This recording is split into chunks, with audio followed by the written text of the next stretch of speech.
अस्सलाम वालेकुम and a very happy good morning. Welcome to Suno Pakistan. मैं हूं आपके साथ जमील सुखेरा। आज के शो में हिना नियाज़ी नहीं होंगी क्योंकि उनके फादर की तबीयत ठीक नहीं है, ही इज़ नॉट वेल, इसलिए हिना नियाज़ी अपने फादर के साथ हैं। इंशाल्लाह मंडे को वो हमें ज्वाइन करेंगी। आज के शो का आगाज़ करते हैं और सबसे पहले तो अपने नाज़रीन को बताते हैं कि शौकत खानम वाली रोड जो है लाहौर में, जौहर टाउन वाली मेन बुलेवर्ड, वहाँ पर एक सिंक होल बन गया बहुत बड़ा, जिसकी वजह से ट्रैफिक डाइवर्ट है। तो वो लोग जो इस वक्त हमें सुन रहे हैं, इस वक्त सुनो पाकिस्तान देख रहे हैं, उनके लिए ये इन्फॉर्मेशन बहुत ज़रूरी है, क्योंकि जब घरों से निकलें तो जो भी वो रूट अपना इस्तेमाल करें उसमें देख लें कि डाइवर्जन्स कहाँ लगी हुई हैं, क्योंकि बहुत ज़्यादा ट्रैफिक जैम है और आज सुबह जो है वो ट्रैफिक लोड भी बहुत ज़्यादा होता है। तो सबसे पहले तो ये शेयर करना था आपसे। उसके बाद जनाब आगे बढ़ते हैं और आज की अच्छी बात की तरफ चलते हैं। आज की अच्छी बात यह है कि ज़रूरतमंदों की मदद करनी चाहिए। ज़रूरतमंदों की मदद करना इस्लाम का बुनियादी दर्स है और दूसरों की मदद करने, उनके साथ ताउन करने, उनके लिए रोज़मर्रा की ज़रूरत की अशिया फराहम करने को इस्लाम में सवाब का काम और रब को राज़ी करने का नुस्खा बताया गया है। अल्लाह ताला ने अमीरों को अपने माल में से गरीबों को देने का हुक्म दिया है। उन पर वाजिब है कि वो जहां तक मुमकिन हो मुस्तहिक अफराद की मदद करें। कुरान मजीद में है कि नेकी सिर्फ यही नहीं कि लोग अपने मुंह मशरिक और मगरिब की तरफ फेर लें, बल्कि असल नेकी तो उस शख्स की है जो अल्लाह पर और क़यामत के दिन पर और फरिश्तों पर और आसमानी किताबों पर और पैगंबरों पर ईमान लाए और माल से मोहब्बत के बावजूद उसे कराबतदारों, यतीमों, मोहताजों, मुसाफिरों में जो है ख़ास तौर पर ग़ुलामों की आज़ादी पर खर्च करे। तो इसके मफ़हूम को अगर समझा जाए और आज के दौर के हिसाब से अगर बात की जाए तो मुआशरे से गुर्बत दूर करने के लिए अपना माल खर्च करना चाहिए। अल्लाह ताला उनको उस खर्च को अपने ज़िम्मे कर्ज़ हसना करार देते हैं और साथ ही इस बात की भी ज़मानत देते हैं कि अल्लाह की राह में खर्च किए गए माल को कई गुना बढ़ा कर दिया जाएगा। तो लिहाजा दूसरों की मदद कीजिए, हकीकी खुशी हासिल कीजिए, दिली सुकून मिलता है, इससे यकीन जानिए और रज़ाए इलाही का सबसे बड़ा बाइस भी बनता है। और मैं यहाँ ज़रूर मेंशन करना चाहूँगा कि एक मरतबा रसूल अकरम सल्लल्लाहु अलैहि वसल्लम मस्जिद नबवी में सहाबा इकराम के साथ तशरीफ़ फरमा थे कि एक औरत अपनी किसी ज़रूरत के लिए आपके पास आई। आप सल्लल्लाहु अलैहि वसल्लम ने सहाबा इकराम के दरमियान से उठकर देर तक मस्जिद के उस सहन में उसकी बातें सुनी और उसकी हाजत रवाई का यकीन दिलाया और मुतमईन करके उस खातून को भेज दिया। आप सल्लल्लाहु अलैहि वसल्लम का फरमान है कि हाजतमंदों की मदद के लिए मैं मदीना के दूसरे सिरे तक जाने के लिए भी तैयार हूँ। और आप सल्लल्लाहु अलैहि वसल्लम ने एक और जगह फरमाया कि जो शख्स अपने किसी मुसलमान भाई की ज़रूरत पूरी करता है, अल्लाह ताला उसकी ज़रूरत पूरी फरमाता है। अपने लिए तो सभी जीते हैं, क्यों ना दूसरों के लिए जिया जाए और दूसरों की मुश्किलात और वसाइल को महसूस करते हुए उनका हाथ बटाया जाए। और हम जितना लोगों की मदद करेंगे, यकीन जानिए कि हमारी जो ये कोशिश होती है कि हमारा तर्ज़ ज़िंदगी बदल जाए और हमारा लाइफस्टाइल बदल जाए, उसके लिए हम बहुत मेहनत करते हैं, पैसा कमाते हैं, अपने आप पर खर्च भी करते हैं। लेकिन ये सारी बातें आपके सामने रखने का मकसद ये था कि इस्लाम जो हमें ज़ाब्ता हयात बताता है, जिसमें कुरान करीम में हमें जो हुक्म दिया गया, रसूल सल्लल्लाहु अलैहि वसल्लम की ज़िंदगी से जो हमें सबक मिलते हैं, उनको अपनाना चाहिए ताकि हमारा मुआशरा भी फले फूले और एक खुशगवार एहसास हो। और फिर सबसे इम्पॉर्टेंट रज़ाए इलाही। तो ये थी आज की अच्छी बात। आगे बढ़ते हैं जनाब, और बहुत इंटरेस्टिंग इंफॉर्मेशन के साथ आज अमन हमें फ्लैटीज़ होटल की सैर करवाएंगी। फ्लैटीज़ होटल लाहौर, इसकी हिस्ट्री क्या है और कौन कौन सी बड़ी शख्सियात यहाँ पर बैठती थी, बड़ी बड़ी महफिल लगती थी, क्या मीटिंग्स होती थी और फ्लैटीज़ होटल की अहमियत क्या है, हिस्ट्री को लेकर चलते हैं अमन के पास। हमारा प्यारा शहर लाहौर तारीख़ी एतबार से बहुत ही अहमियत का हामिल है। इसके साथ ही साथ यहाँ पर बहुत सारी तारीख़ी अवारात मौजूद हैं। इस वक्त जहाँ मैं मौजूद हूँ, ये लाहौर का सबसे मशहूर और कदीम होटल फ्लैटीज़ होटल है, जो कि तकरीबन 1880 में तामीर किया गया, यानी कि 143 ईयर्स हो चुके हैं इस होटल को। तो आइए चलते हैं फ्लैटीज़ होटल और इसकी जो तारीख़ है उसके बारे में जानते हैं।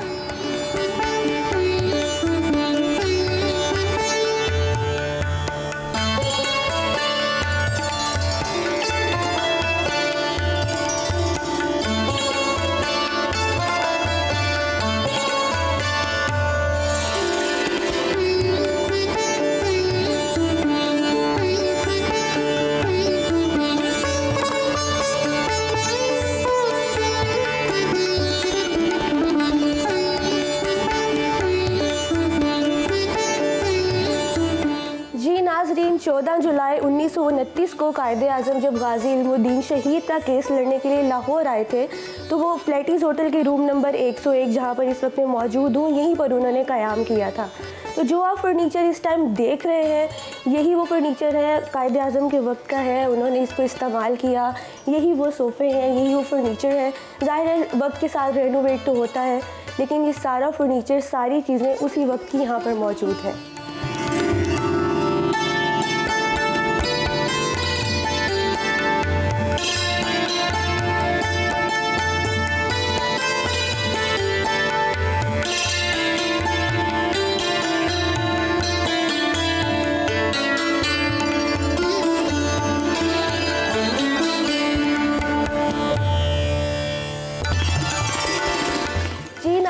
अप्रैल 1955 में एवा गार्डनर, जो कि हॉलीवुड की बहुत ही फेमस एक्ट्रेस थी, वो भी अपनी फिल्म की शूटिंग के लिए यहाँ पर फ्लैटीज़ होटल में कमरा नंबर 301 में आकर क़याम पजीर हुई थी। तो आइए इस कमरे को भी देखते हैं।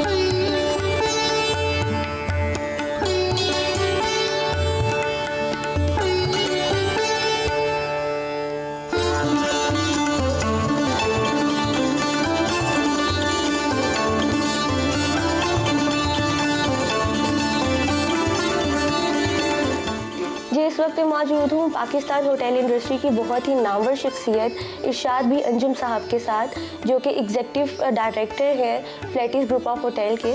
तो आइए इनसे बात करते हैं। जी सर, सबसे पहले तो बहुत शुक्रिया आपके टाइम का। फ्लैटीज़ होटल, इसकी थोड़ी हिस्ट्री के बारे में प्लीज़ बताइएगा। Flirty hotel is very big name in Pakistan right now. Flirty is the person who was from Italy. 1870 में एक लॉ पास हुआ था यूरोप में कि everybody has to join the army. फ्लैटी साहब आर्मी ज्वाइन करना चाहते थे, तो वो 1974 में लाहौर आ गए। एक कमीशन ये था कि मैं एक होटल बनाऊँ लाहौर आके। जब ये लाहौर आए, first of all he involve with someone, he got married one the Pakistani girl. उसके बाद इन जिस ऑब्जेक्टिव के लिए आए थे, ये गए मिस्टर एजर्टन के पास। Mister Egerton he was governor of Punjab, जिनके नाम की ये रोड भी है। उनके पास गए कि मैं एक होटल बनाना चाहता हूँ 5 स्टार। तो एजर्टन साहब ने कहा श्योर, लेकिन has to be the best in the world. तो it tooks about 2.5 year to construct this hotel. ये होटल खुला है 1880 में।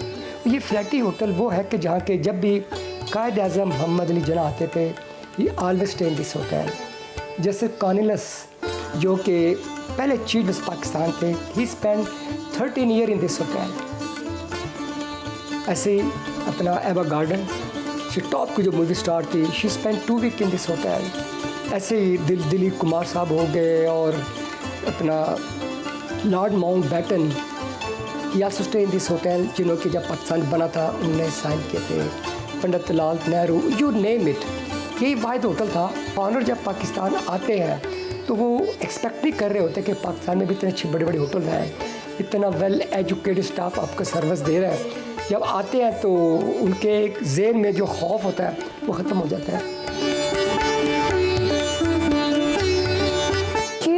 तो आज हमने आपको फ्लैटीज़ होटल के बारे में बताया, इसकी तारीख़ के बारे में बताया, और जितनी फेमस पर्सनैलिटीज़ जो हैं यहाँ पर आकर क़याम पज़ीर हुई, उन सब के रूम्स जो है हमने वो आपको विज़िट करवाए हैं। इसके साथ ही साथ लास्ट पर जो है फेसेस ऑफ फ्लैटीज़ जो हैं, जितने ना सिर्फ पाकिस्तान से फेमस पर्सनैलिटीज़ बल्कि इसके साथ ही साथ हॉलीवुड और बॉलीवुड की जो मशहूर अदाकार थे वो भी यहाँ पर आकर क़याम पज़ीर हुए। तो इन सब की पिक्चर्स जो हैं ये पीछे वॉल पर लगी हुई हैं।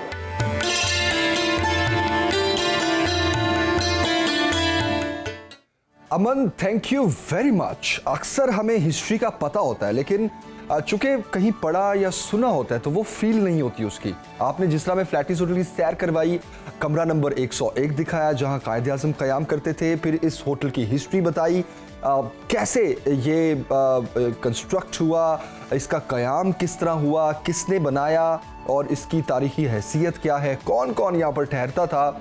It's just amazing. Aman, thank you very much, बहुत शुक्रिया आपका। नाज़रीन, आगे बढ़ते हैं और फातिमा सुरैया बजिया का जिक्र करते हैं। उनकी आज बरसी है और सादगी, खलूस, वज़ादारी, शफ़क़त और हमा वक्त मोहब्बत का दर्स देने वाली फातिमा सुरैया बजिया 2016 में 86 बरस की उम्र में इंतकाल कर गई थी। आइए तफसीली रिपोर्ट देखते हैं। फातिमा सुरैया बजिया 1 सितंबर 1930 को हैदराबाद दक्कन में पैदा हुई। 1948 में अपने खानदान के हमरा कराची आकर आबाद हुई। हजारों कहानियों के खालिक, अरबी, फारसी, अंग्रेजी और उर्दू ज़बानों अदब पर गहरी दस्तरस रखने वाली बजिया कभी स्कूल नहीं गयी। उन्होंने तमाम तालीम घर पर ही हासिल की। उनकी फनी खिदमात के एतराफ में कराची की एक निजी यूनिवर्सिटी ने उन्हें 2007 में डॉक्टरेट की एजाज़ी डिग्री जारी की। 1966 में इस्लामाबाद पीटीवी सेंटर से अदाकारी का आगाज किया और फिर लाजवाल ड्रामा निगारी से जुदागाना शिनाख्त बनाई। ड्रामा किस्सा चहार दरवेश से शोहरत पाई। शमा, अफशां, उरूसा और जीनत जैसे शोहराए आफाक ड्रामों में उनके कलम ने खूब जादू जगाया। उनके ड्रामों में मुश्तरका खानदानी निज़ाम और रिश्तों की अहमियत व अफादियत के साथ साथ तहजीब व तमद्दन का दर्स नुमाया रहा। 1997 में अपनी अदबी खिदमात के एतराफ में हुकूमत पाकिस्तान की तरफ से तमगा बराए हुस्न कारकर्दगी और 2012 में सदर पाकिस्तान की तरफ से हिलाल इम्तियाज से नवाजा गया। बजिया ने कई कौमी और बैनुल अक़वामी एजाज़ात हासिल किए, जिनमें जापान का शाही अवार्ड भी शामिल है। वो पाकिस्तान जापान कल्चर एसोसिएशन में बतौर सदर कई साल तक खिदमात सरंजाम देती रही। जापानीज नॉवल पर उर्दू में स्टेज ड्रामा भी तख्लीक किया। इसके अलावा जापानी तर्ज शायरी को पाकिस्तानी जबानों में मुतारिफ करवाने का सहरा भी उन्हीं के सर है। सादगी, खुलूस, वज़ादारी, शफ़क़त और हमा वक्त मोहब्बत का दर्स देने वाली फातिमा सुरैया बजिया 10 फरवरी 2016 को 86 बरस की उम्र में इंतकाल कर गयी। जस्ट इमेजिन नाज़रीन के हज़ारों कहानियाँ जिन्होंने लिखी फातिमा सुरैया बजिया, वो कभी स्कूल नहीं गई और अमन और मोहब्बत का पैगाम उन्होंने हमेशा दिया अपनी जो भी उनकी तसानीफ होती थी। आगे बढ़ते हैं और सादिकैन का जिक्र करते हैं। फ्रांस के आर्ट सर्कल्स में पाकिस्तानी पिकासो के नाम से याद की जाने वाले पाकिस्तान के मारूफ खत्तात, मुसव्विर और शायर सादिकैन, उनकी आज बरसी है। तफसीली रिपोर्ट देखते हैं। फ्रांस के आर्ट सर्कल्स में पाकिस्तानी पिकासो के नाम से याद किए जाने वाले पाकिस्तान के मारूफ खत्तात, मुसव्विर और शायर सादिकैन, जिनका असल नाम सैयद सादिकैन अहमद नकवी है, 30 जून 1930 को अंबाला में पैदा हुए। क़याम पाकिस्तान के बाद खानदान के हमरा कराची आ गए। वो बचपन ही से घर की दीवारों पर मुख्तलिफ अक़साम की खताती और तस्वीर कुशी किया करते थे। इनकी तस्वीर की पहली नुमाइश 24 बरस की उम्र में हुई। इन्होंने पाकिस्तान में फ़न खताती को नई जहतों से रोशनास करवाया। आयात के साथ उसकी तस्वीरी तशरीह भी पेश की। इन्होंने उर्दू के रस्मुल ख़त को मलहूज़े खातिर रखते खताती में जिद्दत पेश की। खताती को बाकायदा फ़न के तौर पर मुतारिफ करवाने और इसे आर्ट के निसाब में बतौर मजमून शामिल करवाने का सहरा भी सादिकैन के सर है। सादिकैन वो खुश नसीब मुसव्विर थे जिनकी मुसव्वरी एक खास तबके से निकलकर आम अफराद तक पहुंची। इनके फन के एतराफ में इन्हें तमगाए इम्तियाज, फ्रांस के आला सिविल एजाज, प्राइड ऑफ परफॉर्मेंस, सितारा इम्तियाज और ऑस्ट्रेलिया की हुकूमत की जानिब से सकाफती अवार्ड से नवाजा गया। इन्होंने मुसव्वरी और खताती के साथ साथ शायरी में भी नाम बनाया। इनका पहला मजमुआ कलाम जुज़्व बौसीदा के नाम से मौजूद है, जिसमें सादिकैन की अव्वाइल नौजवानी के आयाम की शायरी मौजूद है। इनकी लिखी गई रबायात की तादाद 3000 के करीब है। सादिकैन के लिए इनका फ़न एक मुक़द्दस अमल, तरीक़ा इबादत और शुक्र अदा करने का एक ज़रिया था। इन्होंने कभी भी अपने फ़नपारों की कीमत वसूल नहीं की। इनका इंतकाल 10 फरवरी 1987 को हुआ। तो जनाब, सादिकैन के लिए उनका जो फ़न था वो एक मुक़द्दस अमल था, एक तरीका इबादत था और शुक्र अदा करने का एक ज़रिया भी था। एंड मोर इंटरेस्टिंगली, उन्होंने कभी भी अपनी पेंटिंग्स कभी भी वो बराए फ़रोख्त नहीं होती थी, कभी भी उसका मुआवजा वसूल नहीं करते थे। अगर किसी को पसंद आती थी और उसे कोई मांग लेता था तो वो उसको गिफ्ट कर देते थे। आगे बढ़ते हैं जनाब, अब ये हम जाएंगे एक ब्रेक की तरफ। ब्रेक से वापस आएंगे, कुछ पॉलिटिकल सिनेरियो की बात करेंगे, ख़ास तौर पर कल रात गए IMF के साथ जो हमारे मुज़ाकरात हुए, जिसकी खबरें आई कि वो कामयाब मुज़ाकरात हो गए हैं, उस पर कुछ एलामिया भी जारी किया गया। इस पर तफसील से बात करेंगे, एक ब्रेक के बाद हाजिर होंगे। Welcome back to Suno Pakistan.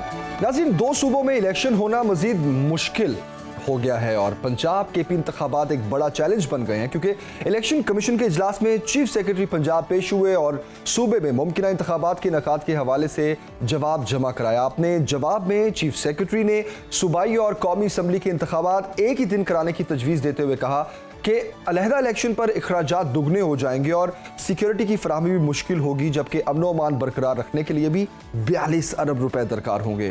उन्होंने ये भी कहा कि रमज़ान में इंतज़ामी और कानून नाफिज करने वाले अफसरान मसरूफ़ होते हैं और मार्च में मरदमशुमारी हो रही है, जबकि सूबाई हुकूमत को भी माली खसारे का सामना है। इलेक्शन के लिए 4 लाख से ज़ायद नफरी दरकार है। कमी को पूरा करने के लिए पाक फौज और रेंजर्स की खिदमत नागुज़ीर हैं। दूसरी जानिब IG Punjab police doctor Usman Anwar ने कहा है कि पुलिस 4 से 5 माह के ऑपरेशन में मसरूफ है, जिसकी वजह से इलेक्शन का इनेकाद मुश्किल होगा। उन्होंने भी कहा कि इलेक्शन के दौरान दहशतगर्दी खतरे के पेश नज़र इजाफी नफरी की भी जरूरत होगी। सूबाई असम्बली के इंतखाबात का इनेकाद पुलिस ऑपरेशन मुकम्मल होने तक मुश्किल है। एक तो ये सूरत हाल है, सिक्योरिटी रीजन। दूसरी तरफ वफाकी हुकूमत ने कह दिया है कि इंतखाबात के लिए फंड्स नहीं है, तो अब इलेक्शन में जो ताखीर का मामला है। दूसरी जानिब पीटीआई जिसने इलेक्शन की तारीख ना मिलने पर आइन बहाली तहरीक चलाने का ऐलान कर दिया। सारे सिनेरियो पर बात करते हैं। साबिक additional secretary election commission Afzal Khan साहब इस वक्त हमें ज्वाइन कर चुके हैं। अफजल खान साहब, बहुत शुक्रिया आपके वक्त के लिए एंड गुड मॉर्निंग सर। कहिएगा कि अभी जो इलेक्शन की तारीख नहीं दी जा रही, जिसमें पीटीआई की जानिब से आइन बहाली तहरीक चलाने का ऐलान कर दिया गया है, पीटीएम की गवर्नमेंट ये कह रही है कि इस वक्त फंड्स नहीं हैं, आपके ख्याल में इस वक्त की मौजूदा हुकूमत अब इंतखाबात को मजीद डिले करने के लिए क्या रास्ता इख्तियार कर सकती है? वो अपने जान के रिस्क के लिए की तरफ दिन ब दिन बढ़ रही हैं। ये याद रखें कि कुछ चीज़ें हैं कि उसके साथ आप खेल नहीं सकते। एक वक्त था कि जनरल मुशर्रफ ने सुप्रीम कोर्ट से कहा था और जस्टिस इरशाद हसन खान ने उन्हें कहा था कि हाँ ये भी आप कर लें और उसके अलावा भी अगर आप आइन में कुछ तारीफ करना चाहते हैं या तब्दीली करना चाहते हैं तो आप कर सकते हैं जी। उस बाद सुप्रीम कोर्ट ने भी अपने इस फैसले को रिव्यू किया कि ये बिल्कुल गलत है। आइन में हम आइन की तशरीह कर सकते हैं, आइन में तब्दीली नहीं कर सकते, और जो आइन में तब्दीली करेगा वो आर्टिकल 6 के तहत फांसी का वो हकदार होगा। तो ये सुप्रीम कोर्ट ने भी ये फैसला कर लिया है कि हम आइन में ना कभी किसी को रियायत देंगे, ना इसमें तब्दीली को हम बर्दाश्त करेंगे। ये चीजें जो है ये इंतजामी, देखें बस क्या मेरे घर में शादी हो रही है और आप मेहमान हैं, आप फैसला कर रहे हैं कि आपकी शादी में 500 आदमी आए या 1000 आदमी आए, आपके पास खाना है या नहीं है। जो ये वो काम है जो इलेक्शन कमीशन ने करने हैं। इलेक्शन कमीशन बनता ही इसीलिए है कि जब भी कोई सीट खाली हो, अगर कोई बंदा फौत हो जाए या बंदा रिजाइन कर ले, तो 60 दिन के अंदर अंदर वो सीट भरनी होती है। ये इसलिए कि कोई कॉन्स्टिट्यूएंसी बगैर आवाज के, बगैर नुमाइंदगी के नहीं रहनी चाहिए। आप डिसइनफ्रेंचाइज नहीं कर सकते। इलेक्शन कमीशन का इस वक्त ये फर्ज है और हमारे यहाँ ये सिस्टम होता है इलेक्शन कमीशन में कि जो ही कोई सीट खाली होती है तो ऑटोमेटिकली एसओपी के मुताबिक इलेक्शन विंग का जो सेक्शन अफसर होते हैं और वहां से ही एक फाइल चलती है कि ये फलानी सीट खाली हो गई है, उसकी डेथ की वजह है या उसके रिजाइन की वजह से, और उसके लिए हम ये प्रपोज करते हैं कि 45 दिन के अंदर अंदर ये इस तरीके से होगा कि जी इस दिन नॉमिनेशन पेपर, इस दिन और इस दिन इलेक्शन होगा। लेकिन अफजल खान साहब इलेक्शन कमीशन ने डायरेक्शन तो हुकूमत से ही लेनी है ना, तो वफाकी हुकूमत तो नो डायरेक्शन तो फंड्स ना होने का जो मामला है इसका क्या बनेगा? बात तो सुने ना यार, ये पहली दफा हो रहा है मुल्क में इलेक्शन, ये और ये इलेक्शन कमीशन अभी से बना है, ये 50 साल हो गए। इलेक्शन कमीशन ने इमीडिएटली ऑटोमेटिक आपके ऊपर हिंदुस्तान ने हमला कर दिया। आपने कहना है कि वो वाह फैक्ट्री से अभी गोलियां बनेंगी फिर हम आके उसके मुकाबला करेंगे, ऐसा भी होता है? बिल्कुल भी नहीं। ये कोई नई वो कहते नए आए हो तोड़िया। जो ही इलेक्शन कमीशन ने, और अभी भी चीफ इलेक्शन कमिश्नर के पास ये शेड्यूल पड़ा हुआ है जी, उसने बेसिकली इब्तिदा करनी है कि जी ये मैंने इलेक्शन शेड्यूल बना लिया है और इस इलेक्शन शेड्यूल के मुताबिक ये इस दिन इलेक्शन होंगे, प्रोपोज्ड शेड्यूल है और ये हमने इसका ऐलान कर दिया। अभी जिसमें जो गवर्नर की बात होती है, वो गवर्नर आपको कहे या ना कहे, आपने अपना काम करना है। इसलिए कि ये चीजें आप देखेंगे कि एक हफ्ते तक मेरा ये यकीन है कि सुप्रीम कोर्ट और हाई कोर्ट इसका सो मोटो लेंगे कि ये काम किसका है, इलेक्शन कमीशन का है। इलेक्शन कमीशन ने शेड्यूल दे दिया उसके बाद जो ही इलेक्शन कमीशन शेड्यूल देती है तो आपने जितने मसाइल लिस्तान जो बना लिए हैं या बहाने बना रहे हैं, पूरे मुल्क की मशीनरी वो इलेक्शन कमीशन की सब सर्विलेंट हो जाती है। अब उसके बाद इलेक्शन कमीशन हुक्म करेगा और ये लोग अमल करेंगे। अच्छा अफजल खान साहब, क्विकली मैं चाहूंगा एक सवाल पर आप रिस्पॉन्ड कर दें कि बैरिस्टर अली जफर कहते हैं कि अगर गवर्नर तारीख नहीं देता तो सदर पाकिस्तान इलेक्शन की तारीख देने का इख्तियार रखते हैं, तो क्या ऐसी सूरत में सदर मुमलिकत का जो फैसला है उसको मौजूदा हुकूमत नून लीग आसानी से तस्लीम कर लेगी? क्योंकि अभी तक फंड्स ना होने का और सिक्योरिटी सूरत हाल की वजह से डिले टैक्टिक्स इस्तेमाल किए जा रहे हैं इंतखाबात को डिले करने के लिए। देखें, कारसाज में एक बहुत बड़ा धमाका हुआ था जब बेनज़ीर आई थी, फिर उसके बाद बेनज़ीर शहीद हुई, उसके भी 40 दिन के अंदर अंदर इंतखाबात हुए। उससे बड़ा सिक्योरिटी और दूसरा हमारे पड़ोस में ईरान इराक जंग थी 8 साल, सब कुछ तबाह हो गया, लेकिन वो इंतखाबात अपने वक्त पे होते रहे। ये बहाने सिर्फ हमारे यहाँ जो लोग, अच्छा देखो दो पहलवान होते हैं, हमने उसको सिंपल करना है। एक दूसरे को चैलेंज करता है, वो चैलेंज एक्सेप्ट करता है या भाग जाता है। अगर एक्सेप्ट करता है तो हारता है या जीतता है, लेकिन भाग जाता है तो हारता ही हारता है। तो ये बेसिकली इस वक्त जो इलेक्शन से भागेगा वो हारेगा। और मैं आपको बता दूं कि ये इलेक्शन ये आईन से खिलवाड़ है और ये दे आर रिस्किंग, और इसमें सबसे पहले जिम्मेदार इलेक्शन कमीशन है, इसलिए कि उसका फर्ज है। उसके बाद अगर कोई इनकार करता है तो वो फिर उस बिल्कुल सही। ठीक है अफजल खान साहब बहुत शुक्रिया आपके वक्त के लिए, और आपने जिस तरह इसको आई मस्ट से के पूरी डिस्कशन को आपने जो लाइनर डिस्क्राइब किया वो ये था कि जो इलेक्शन से भागेगा वो हारेगा, और अल्टीमेटली ये जिम्मेदारी इलेक्शन कमीशन की है। तो लेट्स सी आने वाले दिनों में इस मामले का क्या बनता है इंतखाबात का। सबसे अहम मामला नाज़रीन IMF का। IMF का जो मामला है इसमें क्या पेशरफ्त हुई है वो सारी आपके सामने रखते हैं। सब माना हमने, मगर फौरी उनकी तरफ से हाँ भी ना हो सकी और अभी मजीद इंतज़ार करें ये कहा गया है, और नजरें वाशिंगटन पर लग गई हैं। पाकिस्तान और IMF के दरमियान मुज़ाकरात मुकम्मल हो गए हैं। पाकिस्तान और IMF का पेशगी इक़दामात पर इत्तफाक हो गया है। सेक्रेटरी वज़ारत ख़ज़ाना का कहना है कि कुछ मामलात पर फैसला वाशिंगटन से होगा। सेक्रेटरी ख़ज़ाना हामिद याकूब शेख ने वज़ारत ख़ज़ाना के बाहर जब मीडिया से बात की तो उन्होंने बताया कि IMF ने memorandum of economic and fiscal policies का मुसवदा पाकिस्तान के हवाले कर दिया है। पाकिस्तान और IMF के दरमियान कुछ निकात तस्फिया तलब हैं। पाकिस्तान और IMF के दरमियान स्टाफ की सतह पर ताहाल मुआहिदा ना हो सका, ताहम कुछ पेशगी इक़दामात और दीगर इक़दामात पर इत्तफाक कर लिया गया है। तो IMF मिशन ने स्टाफ लेवल मुआहिदे के लिए मजीद वक्त मांग दिया और वाशिंगटन से मंजूरी के बाद स्टाफ लेवल मुआहिदा होगा। IMF ने गैर मुल्की फाइनेंसिंग के लिए तस्दीक कर ली थी कि सेक्रेटरी ख़ज़ाना ने बताया कि वज़ारत ख़ज़ाना और IMF मिशन को वाशिंगटन से एलामिया की मंजूरी का इंतज़ार है, जिसके बाद वज़ारत ख़ज़ाना की तरफ से मीडिया को ब्रीफिंग दी जा सकती है। अब इस सारे मामले पर बात करते हैं। माहिर मुआशियात मुज़म्मिल असलम साहब इस वक्त हमें ज्वाइन कर चुके हैं। मुज़म्मिल असलम साहब बहुत शुक्रिया आपके वक्त के लिए एंड गुड मॉर्निंग।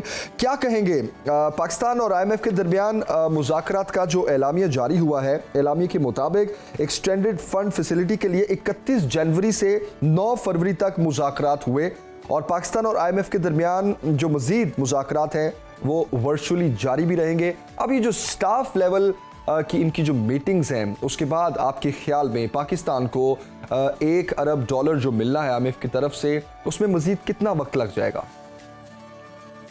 देखें, बात यह है कि जब किसी भी रिव्यू के मुज़ाकरात होते हैं तो वो उसके 3 हिस्से होते हैं। पहला हिस्सा होता है कि टेक्निकल लेवल, और फिर उसके बाद जो है पॉलिसी लेवल पे मुज़ाकरात होते हैं। जब वो मुज़ाकरात ख़त्म हो जाते हैं तो फिर उसके बाद IMF आपको MEFP देता है, memorandum of economic and financial policies का। वो एक पेपर होता है पूरा, जिसमें मतलब बहुत सारी जो है IMF जो आपको टारगेट्स दे रहा होता है और जो डिमांड्स होती हैं वो उसको बाकायदा तौर पे जो आपकी डायलॉग हो रहा होता है उसकी बेसिस पे वो बना के देता है। वो जो MEFP है, अगर उसको फिर जो वजारत खजाना होती है उसको बड़े गौर से पढ़ना होता है, एक एक लाइन को उसकी। कहीं ऐसी तो नहीं है कोई चीज जो हमारी बात हुई है उससे हट के कोई बात आ गई हो। अच्छा, समटाइम्स ऐसा होता है कि उसमें कुछ सरप्राइजेस भी आ जाते हैं, जो बातचीत नहीं होती वो भी उसमें शामिल कर दी जाती है कि आपको ये भी करना है। फिर जब वो हाथ में आता है तो उसके बाद जो है मिनिस्ट्री ऑफ फाइनेंस उसको फाइन कॉम करती है, डिटेल में देखती है और फिर अपने तहफुजात लाती है सामने कि नहीं हमारी ये बात तो नहीं हुई थी, हमारी ये बात हुई थी, इस तरह हुई थी और ये बात तो हो ही नहीं थी। फिर उस पे जो है 2, 4, 6 दिन, कभी कभार समटाइम 2-3 हफ्ते भी लगते हैं, वो उसमें नेगोशिएट हो जाता है। और जब वो नेगोशिएट हो जाता है फिर स्टाफ लेवल एग्रीमेंट होता है। तो कल मेरे ख्याल से थोड़ा सा मीडिया ने भी जल्दी की और मिनिस्ट्री ऑफ फाइनेंस, क्योंकि वैसे ही वजारत खजाना बहुत प्रेशर में चल रही है, आपके अंदाजा होगा, महंगाई वगैरह तमाम चीजें जो आगे करनी भी उन्होंने, तो उन्होंने जो है 10 दिनों से यही बोलते रहे कि जी बड़े अच्छे मुज़ाकरात हो रहे हैं और हम जो है इनके जाने से पहले एग्रीमेंट कर लेंगे जी। तो वो कल जब MEFP आया और उसके बाद हाथ में आया तो आई एम श्योर उसमें कुछ ऐसी चीजें होंगी जो डिस्कशन से हटके भी हो सकती है। सही। तो वो अब उसको वजारत खजाना टेकअप करेगी IMF से, जो वाशिंगटन लेवल पे जो आप कह रहे हैं मुज़ाकरात होंगे जी कि जी हमारी ये बात हुई थी है और ये डुएबल है, ये डुएबल नहीं है। तो वो अगर ज्यादा कोई ठीक है। मुजम्मिल असलम साहब, हम अभी बराह रास्त जा रहे हैं, इसहाक डार साहब मीडिया से बात कर रहे हैं, फिर इस पे मजीद डिस्कशन के वापस आके इस पे मजीद डिस्कशन करेंगे। वज़ीर ख़जाना इसहाक डार साहब ने मीडिया से बात करते हुए तमाम तफसील बताई कि IMF का जो वफ्द आया हुआ था, टीम आई हुई थी, उनके साथ इन तमाम दिनों में किन चीज़ों पर बात हुई और किन चीज़ों पर एग्री किया गया, टैक्सेस कितने लगेंगे, आने वाले दिनों में क्या सूरत हाल होगी। मीडिया को उन्होंने वाज़े किया। कुछ चीज़ें मैं आपको चंद बता देता हूं जिसमें उन्होंने ख़ास तौर पर जो नए टैक्स लगेंगे उस हवाले से उन्होंने कयास राइयों को गलत करार दिया और उन्होंने कहा कि कोई 600-700 अरब के नए टैक्सेस नहीं लगेंगे बल्कि 170 अरब के टैक्स लगेंगे। रिफॉर्म्स होंगी एनर्जी सेक्टर, गैस सेक्टर में, पेट्रोलियम के हवाले से उन्होंने बताया कि लेवी टैक्स हमें अब हम ऑलरेडी जो 50 रुपये लेवी है उसको हम कंप्लीट कर चुके हैं। डीजल पे 10 रुपये अभी रहते हैं, आने वाले 1-2 महीनों में 5-5 रुपये बढ़ाकर हम जो लेवी टैक्स है उसको भी हम कंप्लीट करेंगे। बेनज़ीर इनकम सपोर्ट प्रोग्राम के हवाले से उन्होंने बताया कि वो 360 अरब पे है, उसमें हम 40 अरब मजीद इंजेक्ट करेंगे, 400 अरब रुपए पर उसको ले जाया जाएगा। इसके अलावा सहाफ़ियों के सवालों का जो जवाब उन्होंने दिया उस पर हम तफसील से बात करेंगे। डॉक्टर खाकान नजीब साहब, साबिक मुशीर ख़जाना, इस वक्त हमारे साथ हैं। डॉक्टर साहब, thank you very much for your time. कैसे आप? Good morning.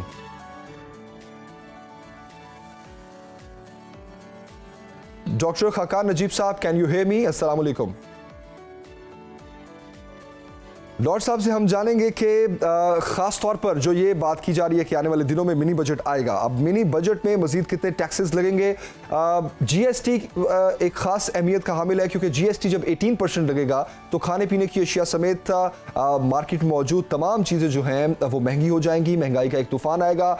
सुनो न्यूज़ बहुत सी रिपोर्ट्स अपने नाज़रीन के सामने लाता है जिसमें हम न्यूज़ बुलेटिन्स में भी, ट्रांसमिशंस में भी अपने नाज़रीन को आगाह करते हैं कि लाहौर में इस वक्त क्या सूरत हाल है, ख़ास तौर पर अशिया खुरनोश को लेकर घी और तेल की कीमतें कितनी बढ़ रही हैं। कल हमने कराची की सारी तफसील आपने देखी होगी सुनो न्यूज़ पर कि हम तफसील से अपने नाज़रीन को इस बारे में आगाह रखते हैं। अब ये बहुत अहम चीज़ है समझने की कि IMF के साथ मुज़ाकरात जिसको कहा जा रहा है कि वो कामयाब हो गए हैं, लेकिन आने वाले दिनों में इन मुज़ाकरात में जो चीज़ें, जो शराइत पाकिस्तान ने मानी है, वो शराइत जब पूरी करना शुरू हम होंगे तब मईशत की क्या सूरत हाल होगी। क्योंकि हमें ये भूलना नहीं चाहिए कि मार्केट में डॉलर दस्तयाब नहीं है। ब्लूमबर्ग की रिपोर्ट्स हमारे सामने हैं, फाइनेंशियल टाइम्स की रिपोर्ट्स हमारे सामने हैं। पाकिस्तान की मईशत को लेकर जो प्रिडिक्ट किया जा रहा है कि आने वाले दिनों में पाकिस्तान की मईशत मजीद डाउनफॉल की तरफ जाएगी।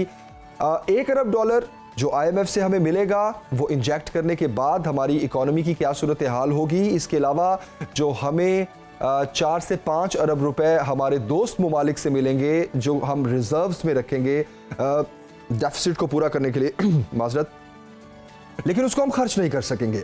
तो इस वक्त इकोनॉमी की सूरत हाल, मार्केट की सूरत हाल, सरमायादार जो कंफ्यूज हैं, अब उनकी कन्फ्यूजन किस हद तक दूर हुई है? महंगाई, खास तौर पर आम आवाम का एक ही सवाल है कि आने वाले दिनों में महंगाई की सूरत हाल क्या होगी। डॉक्टर खाकान नजीब साहब एक बार फिर हमें ज्वाइन कर चुके हैं, उनके पास चलते हैं। साबिक मुशीर खजाना है। डॉक्टर साहब, बहुत शुक्रिया आपके वक्त का। गुड मॉर्निंग, आप खैरियत से हैं? जी, thank you for having me. I am very well, good to be on Suno TV. Thank you very much doctor साहब। डॉक्टर साहब, आप क्या कहेंगे प्रेस कॉन्फ्रेंस पर इसहाक डार साहब की? सबसे पहले तो मैं मिनी बजट की तरफ आऊंगा, क्योंकि डिटेल्स के साथ जो उन्होंने बताया 170 अरब के नए टैक्स लगेंगे, जीएसटी 18% पर जाएगा, उसके अलावा एनर्जी सेक्टर, गैस सेक्टर और पेट्रोलियम सेक्टर में रिफॉर्म्स होंगे, लेवी टैक्स बढ़ेगा। आपके ख्याल में जो मिनी बजट आएगा वो अवाम के लिए मजीद कितनी तकालीफ लाएगा महंगाई की सूरत में? देखिए, एक तो सबसे ज्यादा ये समझना है कि हमें आईएमएफ के साथ एग्रीमेंट जो है स्टाफ लेवल का, वो कर लेना चाहिए था अभी तक। ये जो डिले है स्टाफ लेवल का एग्रीमेंट, ये पाकिस्तान के लिए कतई तौर पे अच्छा नहीं है। ये इसलिए अच्छा नहीं है कि पाकिस्तान के रिजर्व जो हैं वो $2.9 अरब पे हैं। ये हार्डली 15 दिन की हैं। अब इस करने के लिए हमें कुछ रेवेन्यू मेजर्स चाहिए, बिकॉज हमारे रेवेन्यू में शॉर्टफॉल है। आपने ठीक कहा, उन्होंने कहा 170 अरब। ये याद रखिए कि ये 170 अरब की जो कलेक्शन है ये अगले तकरीबन 4 माह में होनी है। तो ये एनुअलाइज बेसिस पे एक बड़ा टैक्स एफर्ट करना पड़ेगा। इसके अलावा आपको जब फ्लो जीरो करना है, जो फ्लो ऑफ लॉसेस जो हो रहे हैं एनर्जी सेक्टर में, both gas as well as power, तो आपको एक खातिर खा क्वार्टरली टैरिफ में भी और एनुअल टैरिफ में भी इजाफा करना पड़ेगा। कुछ तो उधर से आपका फ्लो कम होगा, कुछ सर्कुलर डेट में जाएगा, कुछ आप उसको फिस्कल डेफिसिट में सेटल करेंगे। सो एक वो आपको इजाफा देखने में आएगा। फिर आपको कुछ और मेजर्स लेने पड़ेंगे जिससे आप हैंडल कर सकें जो इस वक्त स्टॉक बिल्ड हुआ है। फिर आपको एक्सटर्नल सेक्टर फाइनेंसिंग लानी है, जैसे कि आपने फ्रेंडली कंट्री इसके पैसे हैं जो कुछ कमर्शियल लोन्स वापस चले गए हैं, उनको वापस लाना है। तो ये एक बहुत बड़ा एफर्ट है और अभी भी वर्चुअल टॉक्स कंटिन्यू करेंगी। पाकिस्तान को इंक करना है स्टाफ लेवल एग्रीमेंट, उसके बाद ही मार्केट्स की जिटरीनेस एक्चुअल में खत्म होगी कि ये $1.2 अरब बोर्ड में चला जाएगा। कल तक जो बात हुई है वो is not good to go in the board.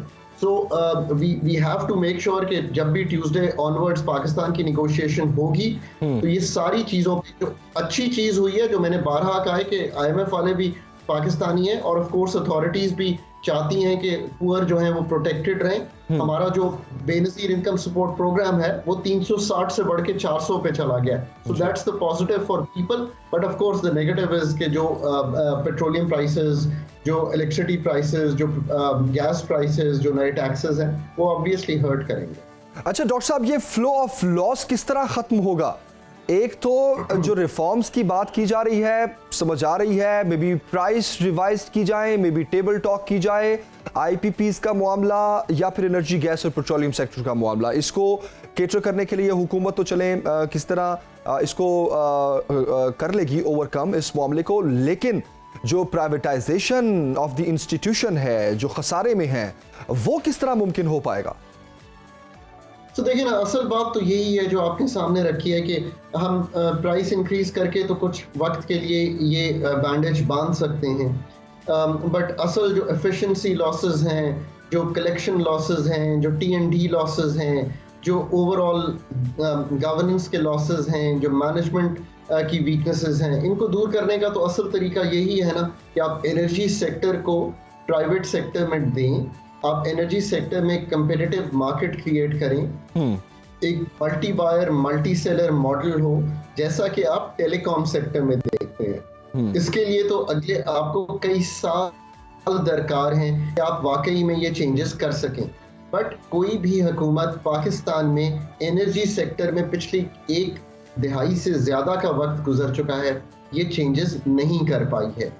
अब वक्त ऐसा है कि ये किए बगैर इकोनॉमी जो है उसको सस्टेनेबल बुनियादों पर अगर आगे चलाया ही नहीं जा सकता। अगर चलाना है तो ये ज़रूरी है। इसके लिए एक प्लान मुरतब करना चाहिए, इसके लिए ये डिसीजन लेने चाहिए। प्राइवेटाइजेशन कमीशन का एक बहुत बड़ा पहले उनका रिफॉर्म होना ज़रूरी है, उनकी एम्पावरमेंट होनी ज़रूरी है, उनकी कॉम्पिटेंसी बिल्ड करनी ज़रूरी है। ये बहुत सीवियर इश्यूज हैं जो पाकिस्तान फेस कर रहा है। इंटरनली पहले इन अदारों को स्ट्रेंथन करें और इनको फंक्शन करने दें और उनको टास्क ओरिएंटेड बनाएं, तब वो ये चीज़ कर सकें। वरना तो आप एनर्जी सेक्टर जो है वो पूरे मुल्क को, एग्रीकल्चर को, इंडस्ट्री को और ऑफ कोर्स डोमेस्टिक को इतनी तकलीफ में डाले हुए हैं कि ये अनबेरेबल है, not only in terms of price but the efficiency of the sector. So this is where we stand. सही। अच्छा डॉक्टर साहब, अपनी आवाम के लिए हम जो थोड़ा अगर इसको हम आसान अल्फाज में डिस्कस करें इस सारी सूरत हाल को, आने वाले 4 महीने बहुत मुश्किल हैं या फिर आने वाला पूरा साल बहुत मुश्किल है? क्योंकि 4 महीनों में हमने कुछ टारगेट्स ऐसे हैं जिनको अचीव करना है इस बेल आउट पैकेज को मजीद आगे बढ़ाने के लिए। ऑलरेडी हम इसको 3 माह लेट कर चुके हैं। खास तौर पर ये जो 170 अरब रुपए का जिक्र किया इसहाक डार साहब ने, इसको अगले 4 माह में इंप्लीमेंट करना है और इकट्ठा करना है। FBR का जो टैक्स अहदाफ है जो उसने जून जुलाई तक पूरा करना है वो तकरीबन 8,000 अरब से भी ऊपर का है। तो क्या ये 4 महीने बहुत मुश्किल होंगे या फिर आने वाला साल डेढ़ पूरे का पूरा बहुत मुश्किल होगा आवाम के लिए? आने वाले 4 महीने बहुत मुश्किल होंगे और उसके आगे 6 से 8 माह भी मुश्किल में ही रहेंगे। और इसके लिए बेहतरीन एडवाइस जो मैं लोगों को देता हूं, और मैं फिर आपके चैनल पे दोबारा उसको रीइटरेट कर देता हूं, अपने आप में खुद तब्दीली लाएं और अपने घर को एफिशिएंट बनाएं। पेट्रोल कम इस्तेमाल करें, बिजली कम इस्तेमाल करें, गैस कम इस्तेमाल करें। सौदा लेने अगर 2 बार जाते हैं माह में तो उसको कम करें। अगर आप स्वेटर पहने ताकि आपको ज़रूरत ना पड़े गैस की, आप जब तक अपना तर्ज़ा अमल नहीं बदलेंगे, इस तर्ज़ अमल से ही इस सिचुएशन को संभाला जा सकता है। This is the best advice that could be given to anyone. Car pooling करें, ये वो चीज़ें हैं कि सेविंग्स करें। इसका ये मतलब नहीं कि आप 100 रुपये सेव करते हैं या 1 लाख रुपया महीने का सेव करते हैं। सेव करें, ये आपके काम आएगा। होल सेल में चीज़ें खरीदें, इतवार बाजार जाएं। आपको अपना तर्ज अमल जो है उसको तब्दील करना पड़ेगा। अगर एक नौकरी कर रहे हैं तो कोशिश करें कि कोई ऑनलाइन काम कर लें, शाम की कोई मुलाजमत ढूंढ लें। इस वक्त यही मसाइल हैं।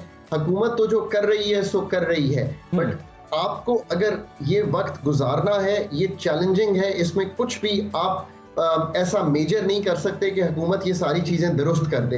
आप अपने तर्ज अमल से जो बेहतरी ला सकते हैं वो लाइए। अच्छा डॉक्टर साहब, क्विकली, ये आवाम को तो बहुत अच्छा मशवरा दिया आपने। अब आप बताएं कि हुकूमत को, अशराफिया को, सरमायादारों को, इन्वेस्टर्स को और बड़े बड़े पैसों वालों को जो टैक्स नेट में नहीं है और ख़ास तौर पर जो हमारे अखराजात बहुत ज़्यादा हैं हुकूमत के, उनको क्या मशवरा देना चाहेंगे?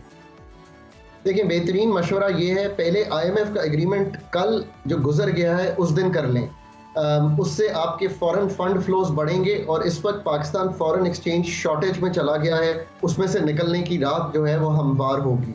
इससे आपकी सप्लाईज कंसिस्टेंट रहेंगी। सप्लाईज कंसिस्टेंट रहना लोगों के लिए सबसे अच्छी चीज़ है। ये क्यों है? इन्फ्लेशन को कंट्रोल करने का एक जरिया तो हमारी मॉनेटरी साइड है, एक जरिया सप्लाईज को लोगों तक पहुंचाना है। हमने वीट की सप्लाई की शॉर्टफॉल देखी, आटे की कीमत जो है 50 रुपए से कहीं 150 रुपए पे चली गई।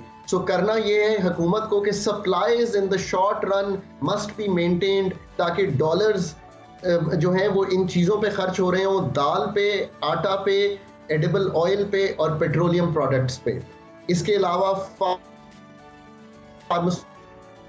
ये है कि लोगों को, मखैर हजरात को ये सोचना चाहिए कि इस वक्त जितनी इमदाद करते हैं लोगों की, बेसिस पे लोग टैक्स तब देते हैं जब उनको टैक्स देने में एक डर लगता हो कि नहीं देंगे तो पकड़े जाएंगे। माफियाज भी दुनिया में जब पकड़ी गई थी तो टैक्स बेसिस पे। हुकूमत को टैक्स के निज़ाम को ठीक करना है, ये कलीदी रिफॉर्म है। और आखिर में एक चीज़ कहता चलूँ कि अगर आप पाकिस्तान में एग्रीकल्चर इनकम टैक्स नहीं देंगे, अगर आप पाकिस्तान में रिटेल पे इनकम टैक्स नहीं देंगे, अगर आप पाकिस्तान में प्रॉपर्टी को 5 साल के बाद टैक्स फ्री रखेंगे, अगर आप पाकिस्तान में ये इनहेरिटेंस टैक्स और डेथ टैक्स नहीं लगाएंगे, तो अमीर अमीर होता चला जाएगा और गरीब वहीं खड़ा रहेगा आज से कई साल बाद, अगर आप मुझे दोबारा भी इंटरव्यू करेंगे।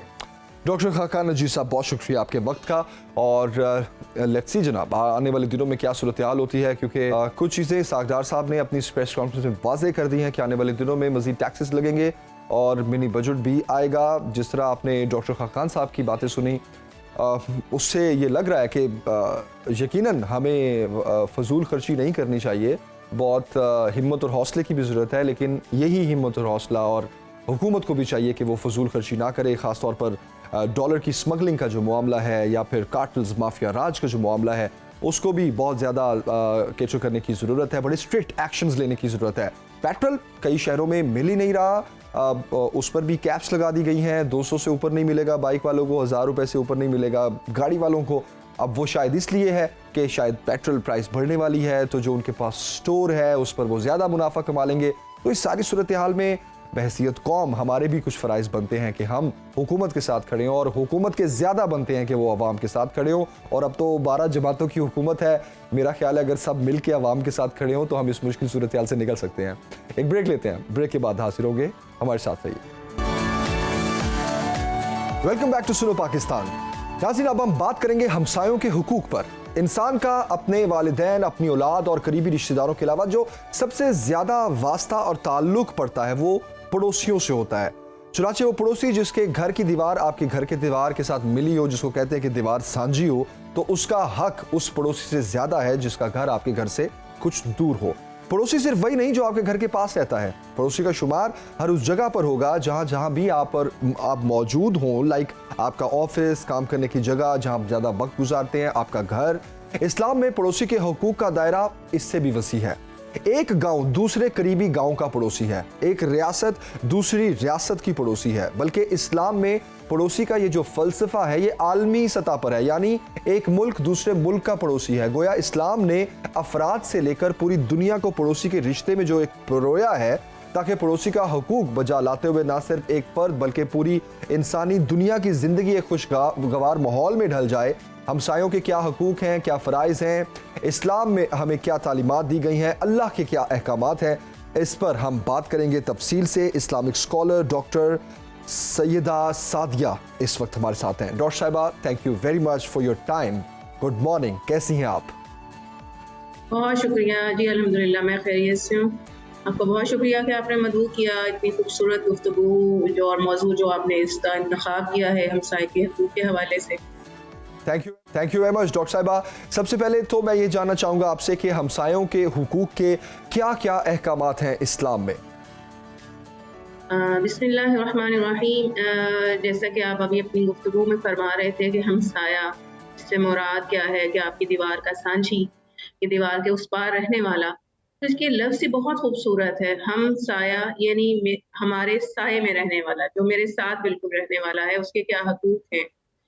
तो जहाँ पर हम कुरान करीम की तालीमात को और रसूलुल्लाह सल्लल्लाहु अलैहि वसल्लम की हदीस को देखते हैं, तो जिस कदर फोकस हमसाये के हकूक़ के ऊपर है, उसके बारे में हज़रत आयशा सिद्दीक़ा रज़ी अल्लाह ताला अन्हा का फरमान है कि नबी करीम सल्लल्लाहु अलैहि वसल्लम ने फरमाया कि मुझे जो है जिब्राईल अमीन ने इतनी ज़्यादा हमसाये के हकूक़ अदा करने की ताकीद की कि मुझे यूँ महसूस होने लगा गोया कि हमसाया जो है वो जायदाद में भी या विरासत में भी हिस्सेदार बन सकता है। तो इसी तरह सूरह निसा में अल्लाह रब्बुल इज़्ज़त ने जहाँ बहुत सारे लोगों के हकूक़ अदा करने की बात की, वहाँ पर सबसे पहले अल्लाह ताला ने कहा कि उस आयत का मफ़हूम मैं आपके सामने रख रही हूँ कि अल्लाह की बंदगी करो, उसके साथ किसी को शरीक ना ठहराओ और उसने सलूक से पेश आओ वालिदैन के साथ, क़राबतदारों के साथ, यतीमों मस्कीनों के साथ और पड़ोसियों के साथ, खा कुर्बत वाले हों खा अजनबी। तो उसके साथ आपने ये भी फरमा दिया कि नीज़ आसपास के बैठने वाले मुसाफिरों के साथ भी, और जो लौंडी या गुलाम या मुलाजिम तुम्हारे कब्जे में हों उनके साथ भी, क्योंकि अल्लाह उन लोगों को पसंद नहीं करता कि जो इतराते हैं या तकब्बुर करते हैं और बड़ाई बयान करते फिरते हैं। ये जो सूरह निसा की आयत है, इसमें एक जामे तालीमात हमें दे दी गई हैं हकूकुल इबाद के हवाले से, और जो उसमें ऑर्डर बयान किया गया कि सबसे पहले अल्लाह ने अपनी इबादत के साथ और अपने साथ किसी को शरीक ठहराने के साथ जिन चीज़ों से मना किया और जिन चीज़ों का हुक्म दिया वो क्या है कि वालिदैन के साथ, क़राबतदारों के साथ, यतीमों मस्कीनों के साथ, और 5वें ऑर्डर पे आता है हमसायों के साथ हुस्न सलूक। सही। तो इसलिए आप सल्लल्लाहु अलैहि वसल्लम की पूरी ज़िंदगी जो है उसमें हमसायों के हकूक़ का ख़्याल रखना, और अगर हमसाये क़राबतदार हों यानी रिश्तेदार हों तो उनके हकूक़ मज़ीद बढ़ जाते हैं, एक रिश्तेदारी की हक़ की वजह से और एक हमसायगी के हक़ की वजह से। सही। तो रसूलुल्लाह सल्लल्लाहु अलैहि वसल्लम का फ़रमान है कि बाख़ुदा वो आदमी मोमिन हो ही नहीं सकता, वो मोमिन नहीं हो सकता, वो मोमिन नहीं हो सकता। यानी 3 बार आपने ये बात इरशाद फ़रमाई। तो आपसे पूछा गया कि या रसूलल्लाह कौन मोमिन नहीं हो सकता? आपने फ़रमाया कि जिसका पड़ोसी उसकी तकलीफ़ों से, उसकी इज़ा से महफ़ूज़ ना हो। तो ये सही। जो तालीमात हैं कि उनके हकूक़ अदा करना और उनको ईज़ा ना पहुँचाना, उससे मना करना, तो ये बहुत अहमियत का हामिल है हमारी सोसाइटी में कि हम किस तरह से अपने साथ रहने वालों को उनके लिए खैर और बरकत का बायस बन सकते हैं, उनके लिए सुकून और आफ़ियत का बायस बन सकते हैं, और किस तरह से उनकी जो प्रॉब्लम्स हैं, उनकी जो परेशानियाँ हैं, उनको किस तरीके से दूर कर सकते हैं। सही। तो ये आप सल्लल्लाहु अलैहि वसल्लम ने जामे तालीमात हमें इस हवाले से जो है वो बयान की हैं। सही। अच्छा डॉक्टर साहबा, सादी साहबा, अल्लाह ताला का ये भी हुक्म है, अल्लाह ताला का ये कहना है कि हुकूकुल्लाह तो शायद मैं माफ़ कर दूं, लेकिन हुकूकुल इबाद मैं तब तक माफ़ नहीं करूंगा जब तक वो इंसान आपको माफ़ ना करे। तो आपने बड़ी अच्छी बात की कि हमसायों के जो हुकूक हैं, और जिस तरह आपने इसको एलेबोरेट किया कि हम साया मतलब आपका जो साया है, आपका जो पड़ोसी है, उसके हुकूक बहुत ज़्यादा हैं। किन किन हुकूक पर बहुत ज़्यादा जोर दिया गया? देखिए, आज के वक्त के हिसाब से अगर मैं बात करूं तो महंगाई के इस दौर में हमें ख्याल रखना चाहिए हमसायों का। ये तो एक नेक्स्ट लेवल मैं कहूँगा एक चीज़ होती है कि आप ख्याल रखने की तरफ जाएं, लेकिन आजकल तो ये देखा गया है कि हुकूक सल्ब किए जाते हैं और तकलीफ़ पहुँचाई जाती है, और मोहल्लों में हम लड़ाइयाँ होते हुए भी देखते हैं। तो स्ट्रिक्टली क्या क्या अहकामात हमें बताए गए हैं कि किन हुकूक का सबसे ज़्यादा ख्याल रखा जाए? इस हवाले से अगर हम आप सल्लल्लाहु अलैहि वसल्लम की तालीमात को देखें और जो कुरान करीम का मनहज है या रसूलुल्लाह सल्लल्लाहु अलैहि वसल्लम की जो सीरत तैयबा है, वो एक जामे सीरत है और जिससे हमें ज़िंदगी के हर पहलू में रहनुमाई मिलती है। अब ये जिन चीज़ों की निशानदेही आपने की कि हम आज के दौर में उनकी ज़रूरियात का ख़्याल रखना या उनके किसी तरह से माली मुश्किलात में उनके साथ खड़े होना, तो वो जो शायद हमें लगता है कि बाज़ औक़ात हमारे लिए मुमकिन नहीं है।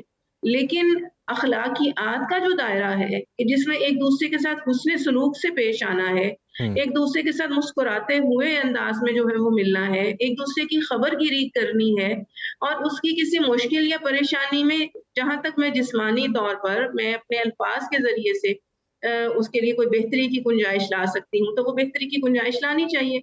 इस सिलसिले में ये छोटी-छोटी चीज़ें हैं कि जिनको हमें अपनी ज़िंदगी में शामिल करने की ज़रूरत है। मसलन ये जो हदीस मुबारका है कि जिसमें आप सल्लल्लाहु अलैहि वसल्लम ने फरमाया कि एक मोमिन का दूसरे मोमिन के साथ मुस्कुराते हुए मिलना जो है, वो भी सदका है। तो हम अमूमन ये देखते हैं कि हम अपने हमसायों में अगर किसी से किसी की बात की वजह से नागवारी है, परेशानी है, तो हम तेवरियाँ चढ़ाकर या मुँह फेर जाते हैं उससे। तो एक तो ये कि हमारा वो हमसाया है और हमें जहाँ पे उसके हकूक़ का ख़्याल रखना है, वहाँ पे अगर हम उसके साथ एक हँसते मुस्कुराते चेहरे के साथ, कुशादा दिली के साथ मिलते हैं, तो उसके लिए भी बहुत ज़्यादा इत्मीनान और राहत का सामान है कि मेरा हमसाया एक अच्छा शख़्स है, कि जो मेरे लिए जो है वो आसानी और खैर की बात जो है अपने दिल में रखता है, इसीलिए मुस्कुराते हुए मिलता है।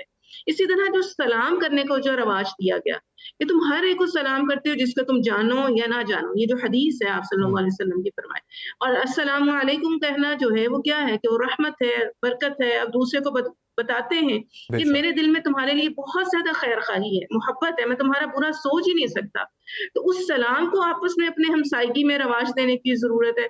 हम बाहर निकल रहे हैं, अपनी गाड़ी निकाल रहे हैं, बाइक निकाल रहे हैं, या मस्जिद से आते हुए इंटरेक्शन हो रहा है, तो हम एक दूसरे को जो है वो उसकी खैरियत दरियाफ़्त कर लें, उसको सलाम कर लें, तो ये भी एक मुसलमान का दूसरे मुसलमान के ऊपर हक है। फिर क्या आप सल्लल्लाहु अलैहि वसल्लम ने फरमाया कि एक मोमिन का दूसरे मोमिन के ऊपर या एक मुसलमान का दूसरे मुसलमान पर जो हुकूक हैं, उनमें क्या है कि वो उसको दावत दे, तो उसकी दावत को कबूल करे। यानी वो दावत खुशी की है, गमी की है, किसी भी तरह की कोई तकरीबात हैं, तो उसको हम रिग्रेट ना करें कि भई मेरा तो उनके साथ मिलना-जुलना नहीं है, मैं क्यों उनके यहाँ चला जाऊँ? या मेरे यहाँ फलाँ शख़्स नहीं आया था, तो मुझे आज क्यों उनके यहाँ जाने की ज़रूरत है? तो ये वो समाजी रवैये हैं जिन्हें हमें तश्कील देने की अपने समाज में ज़रूरत है। इसको हम दुरुस्त कर लें तो वो बहुत बेहतरी के मामलात जो हैं हो सकते हैं और एक दूसरे के लिए खैर खाही के जज्बात जो हैं वो फरोग पा सकते हैं। तो बिल्कुल सही। हमें कोशिश करनी चाहिए अपनी सोसाइटी में इन चीज़ों की तरफ तवज्जो करने की। बिल्कुल इसी सही। तरह अगर हम ईज़ा देने वाली बातों की तरफ आएँ कि वो कौन-सी चीज़ें हैं कि जिनसे हम ईज़ा देते हैं। अमूमन हम घर की कंस्ट्रक्शन कर रहे हैं और ये अमूमी रवैया है, मोहल्लों में भी देखने में आ जाता है, सोसाइटीज़ में भी देखने में आ जाता है कि घर की कंस्ट्रक्शन करते हुए भी हमने क्या करना है कि हमारा होता है कि जी मेरा रैंप जो है ना वो उससे ज़्यादा आगे चला जाए। जी। वो गली के अंदर या रोड जो है उसके अंदर ज़्यादा आगे बढ़ जाए। बाज़ औक़ात जब कंस्ट्रक्शन शुरू होती है, साथ वाला प्लॉट खाली है, तो हम उधर अपनी दीवारें बनानी शुरू कर देते हैं कि हम उस तरफ से अपने आप को ज़्यादा जो है वो 1 फीट ही क्यों ना जगह हो।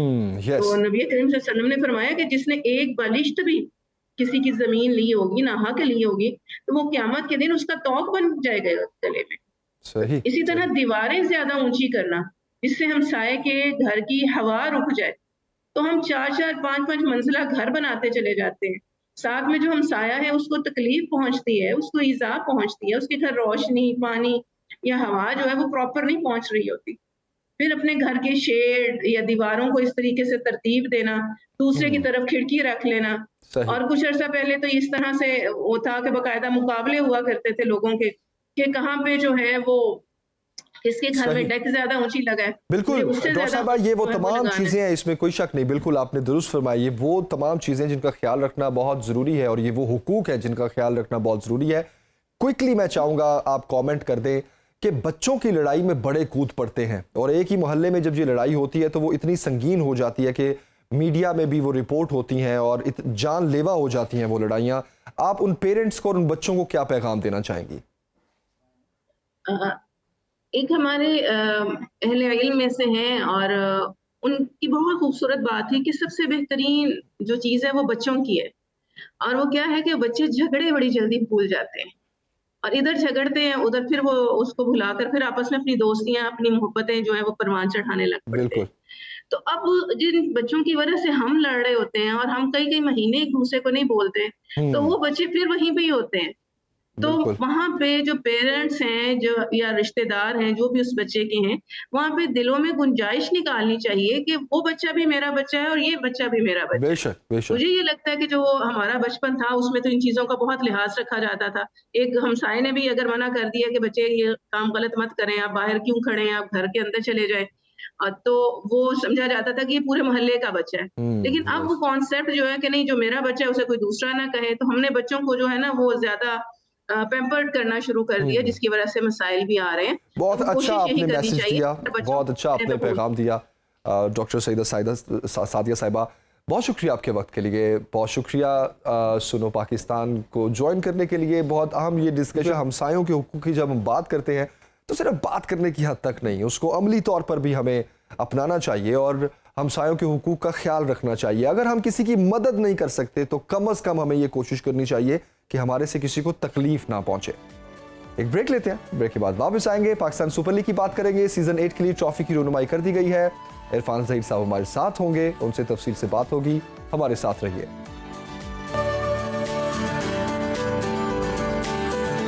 Welcome back to Suno Pakistan. Pakistan super league के सीजन 8 के लिए ट्रॉफी की रुनुमाई कर दी गई है। लाहौर के शालीमार बाग में PSL 8 की ट्रॉफी की रुनुमाई के लिए तकरीब का इनेकाद किया गया, जिसमें PCB के अबूरी chairman Najam Sethi, Lahore management committee के अरकान और फ्रेंचाइज के नुमाइंदे शरीक हुए। PSL 8 की ट्रॉफी जो है वो 24 कैरात सोने से तैयार किया गया है, उसका जो स्टार है, तो इस पर भी हम बात करेंगे। और पाकिस्तान सुपर लीग का जो इफ्तिताही तकरीब है 13 फरवरी को मुल्तान में होगी। Sports analyst and anchor person Irfan Zaheer साहब हमें ज्वाइन कर चुके हैं। इरफान साहब अस्सलाम वालेकुम। वालेकुम सलाम। Good morning. Good morning. आप सुनाइए। अल्हम्दुलिल्लाह मैं भी बिल्कुल ठीक। कैसी तैयारियां चल रही हैं PSL 8 की? तैयारियां तो बड़ी ज़बरदस्त चल रही हैं और जिस तरह हमने देखा कि लास्ट चीज़ रह गई थी, अनवील किया गया, रुनुमाई हुई ट्रॉफ़ी की शालीमार गार्डन में, वो बहुत ज़बरदस्त थी। और ट्रॉफ़ी एज़ यूजुअल जैसे एक्सपेक्टेड था, पहले भी बड़ी खूबसूरत होती है, इस दफ़ा ज़रा गोल्ड का ज़्यादा इस्तेमाल हुआ और बड़ी सस्ता हो गया ना गोल्ड इसलिए ज़्यादा इस्तेमाल हुआ। जी जी, तो बहुत खूबसूरत किस्म की एक ब्यूटिफिकेशन उससे ऐड हुई। और तैयारियों की जैसे आपने बात की, तो इसमें फ़र्स्ट लेग जैसे हम जानते हैं कि स्टार्ट 13 से होगा मुल्तान में और आलमोस्ट मैनेजमेंट और काफ़ी टीम प्लेयर भी पहुंच चुके हैं और फिर उसी का फर्स्ट लेग का पार्ट कुछ कराची में भी होगा और उसमें सारी टीमें आपस में एक एक मैच खेलेंगी। फिर ये शिफ्ट होके पिंडी की तरफ आएगा, पिंडी में भी मैचेस खेले जाएंगे और फिर उसका लास्ट जो लेटर हाफ है सेकंड हाफ वो लाहौर में होगा और फिर एलिमिनेटर 1 और 2 और क्वालिफायर 1 जो है वो फिर लाहौर में और फिर फाइनल भी लाहौर में होगा। लाहौर को इस दफ़ा मैचेस कम दिए गए हैं ज़्यादा मैचेस हमने देखा कि मुल्तान, कराची और पिंडी को दिए गए हैं। उसकी 2-3 रीज़न थी, काफ़ी लोग हमसे भी पूछते थे क्या रीज़न है। एक तो हमें पता है कि लाहौर का वेदर, पहले स्मोक और फोग भी आए थे, अभी तो फिलहाल नहीं आ रही, बट यू नेवर नो इन लाहौर के किस टाइम पे किस तरह का वेदर हो। बिल्कुल। और फिर इसी चीज़ों को देखते हुए उधर मैचेस को रखा गया कि क्लाइमेट ज़रा, और इधर रात को ठंड भी थोड़ी सी आपको पता थोड़ी और तरह की होती है। तो इस रीज़न से उस रीजन को पहले ऑप्ट किया गया जिसमें हम कराची देख रहे हैं और मुल्तान देख रहे हैं। और फिर कंपैरेटिवली फरवरी के एंड में अच्छा मौसम होना शुरू होता है। आजकल भी हो गया बट लेटर एंड में फिर जाके बहुत प्लेजेंट हो जाता है। तो बाहर वाला मौसम है बिल्कुल। पतंगबाजी तो याद आती होगी मौसम में। लेकिन अच्छा इस मौसम में अब PSL होना शुरू हो गया तो लोगों को एक पतंगबाजी के ऊपर ना काफ़ी लोगों ने ये फरमाइश की कि इसके ऊपर भी शो होना चाहिए, बात करनी चाहिए कि ये जिस तरह ये फेस्टिवल है PSL इसी तरह एक फेस्टिवल वो भी था और काफ़ी ज़्यादा इस पे लोगों का है, बट उसमें ओबियसली जैसे ह्यूमन लॉस से बड़ी कोई चीज़ हो नहीं सकती और इसीलिए ह्यूमन लाइफ को इंटैक्ट रखते हुए हाई कोर्ट के भी डिसीजन इस पे जजमेंट है। तो मेरा ख्याल है कि आपको दूसरी ऑप्शन की तरफ भी जाना चाहिए। यार ट्रू दैट। टीम्स किस तरह देख रहे हैं आप PSL की इस बार? देखिए टीम सारी बैलेंस हैं, बेहतर हैं। होता है जमील इसमें यह है कि क्योंकि आपके पाकिस्तानी प्लेयर भी होते हैं, फॉरेन प्लेयर भी होते हैं, इनको जेलिन होने में थोड़ा टाइम लगता है, मोमेंटम बनने में थोड़ा टाइम लगता है क्योंकि कोई लड़के आज आ रहे हैं, कोई कल आएंगे, 11 तक लड़के आते रहेंगे, कल भी आना है कुछ प्लेयर्स ने। बिल्कुल। तो वो आपका 1 या 2 दिन के बाद जब सडनली आप मैच खेलते हो तो आपको ओबियसली एक मोमेंटम बनने में, आपस में जेलिन होने में, एक कोऑर्डिनेशन नया, हर दफ़ा कई टीम से कैप्टन भी न्यू है, जैसे बाबर चले गए हैं ज़ल्मी के अंदर, शुएब मलिक उधर आ गए हैं कराची किंग्स में।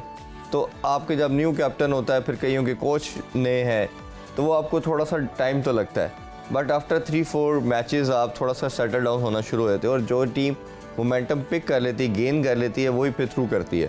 और इसमें ये बहुत इंपॉर्टेंट है। जैसे हमने लास्ट टाइम देखा कि शाहीन शाह की क़यादत में एक मोमेंटम मिला लाहौर के अंदर को, वो जैसे मिला तो एकदम वो पिक कर गए और फिर वो रुकने का नाम नहीं लिया। और इसी तरह मुल्तान सुल्तान की भी बहुत बैलेंस साइड है, उनका रिजवान ने बड़ी अच्छी कैप्टनसी की, उनके प्लेयर बड़े ज़बरदस्त किस्म के हैं।